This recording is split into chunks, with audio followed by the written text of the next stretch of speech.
JoJo's Bizarre Adventure, one of my favorite manga/anime of all time. Currently up to 8 parts in length, each with a new protagonist and plotline that still keeps with the general feel of the series as a whole. You know, bizarre.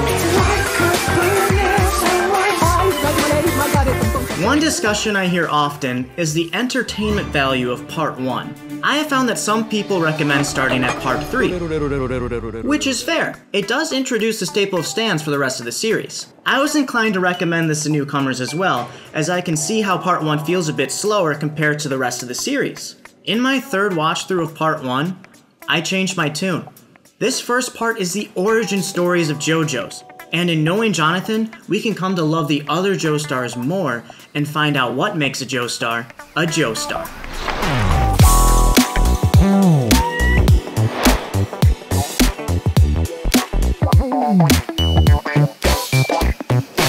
Jonathan Joestar, the man who puts others before himself, the righteous defender, a true gentleman.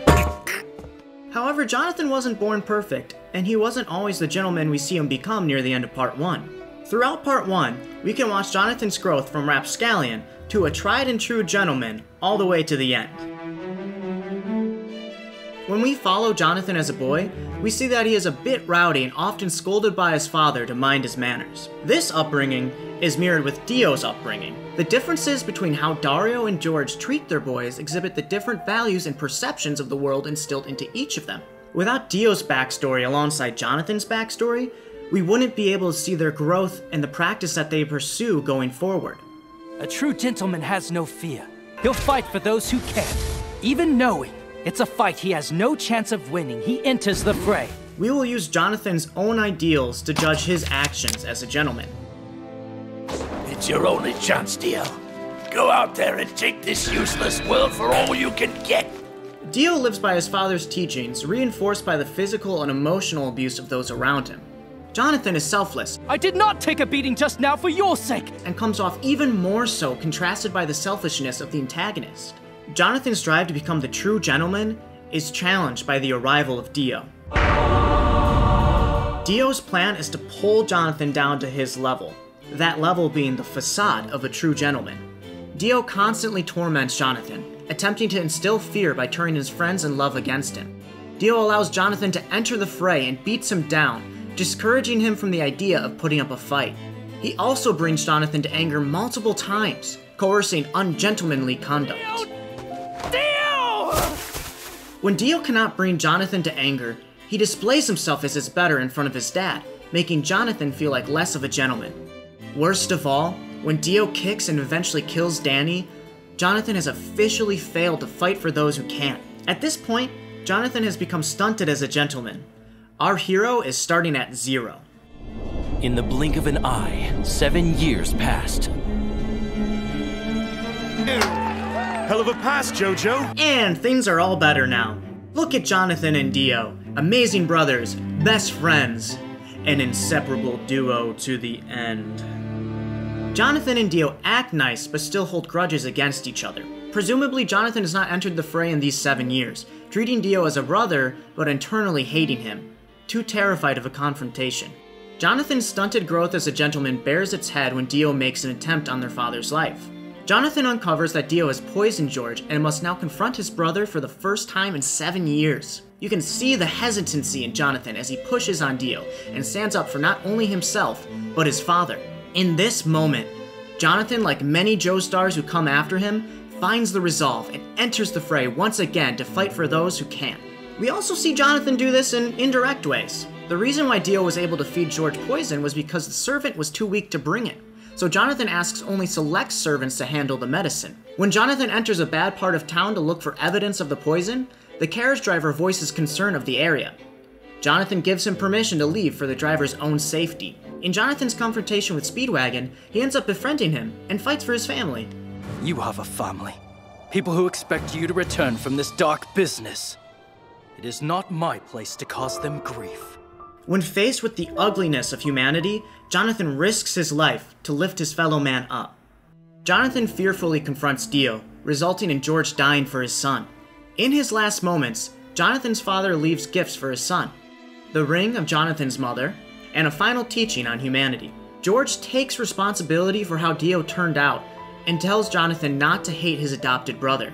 Through the death of their father and the flames of the Joestar mansion, Jonathan and Dio are reborn as opposites, a hero and a monster. This rebirth for Jonathan is driven home during his flashback of his youth with Dio. I'm going to use the manga as a reference here as opposed to the anime for the flashback, as I believe it better portrays Jonathan's inner monologue. Jonathan recognizes his failure of becoming his ideal of a gentleman. When he kicks back, he is reborn.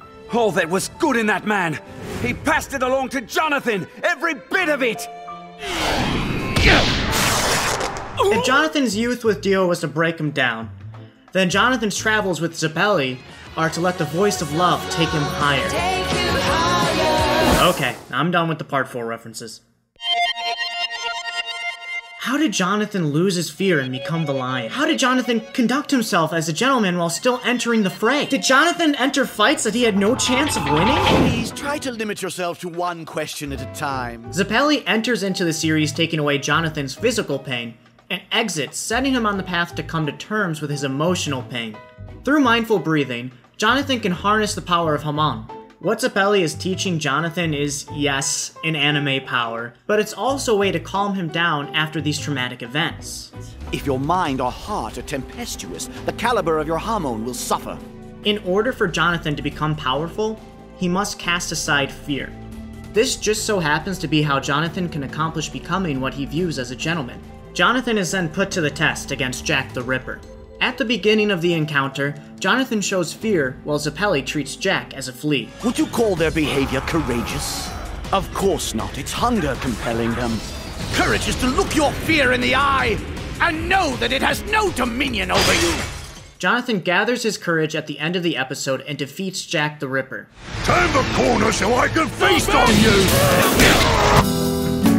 This spurs a change in Jonathan for the rest of Part 1. Jonathan then literally follows in his mentor's footsteps and enters a battle with Tarkus and Bluford.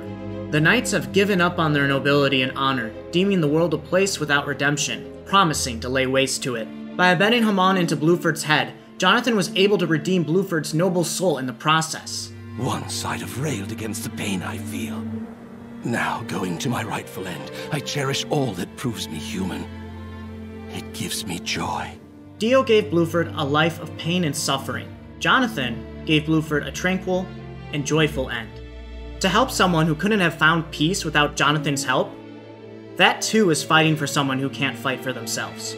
Later he does so again, this time carrying on the fight for Zeppeli to destroy the mask and its curse. Hear me, Dio. It shames me as a gentleman to say this. I, Jonathan Joestar, have such hatred for you. Vengeance consumes me. I swear I will kill you! At this point, Jonathan has proven himself a gentleman tenfold. So what happens in between here and the last moments of Part 1 inside of Jonathan? If Jonathan is to follow his father's last request of not hating Dio, then why does he hate him here? Jonathan's determination is the love he has for humanity. As humanity's champion, he has chosen who to fight for, and with sadness, must kill Dio. But this isn't final confirmation of Jonathan's journey as a gentleman. No. It's in his final breaths. Jonathan is in a no-win situation. He knows he must destroy the ship and fight Dio. He enters into the fray, dying for those who can't fight for themselves with a smile on his face, unafraid. He saves his child, his love, and his heart. Finally listening to his father's words of not hating Dio, he says, I feel an odd warmth for you. For now our lives are interwoven completely, and will end along with this ship. To love and win is the best thing. To love and lose is the next best.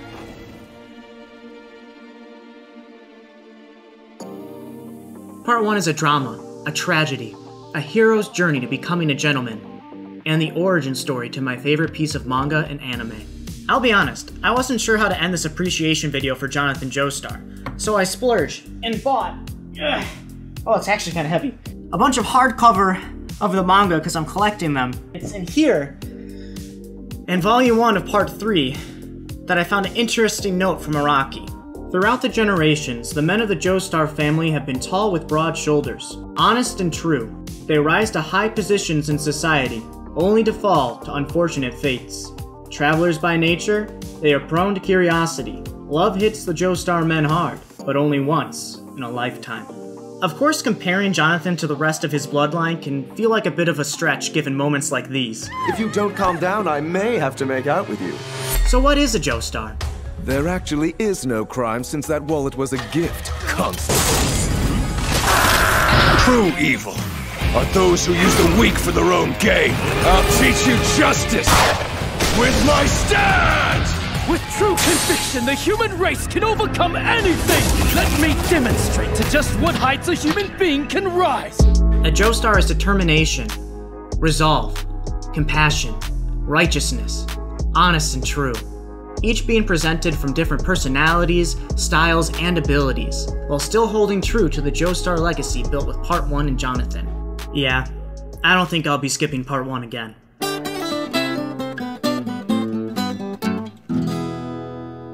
Kono Dio da!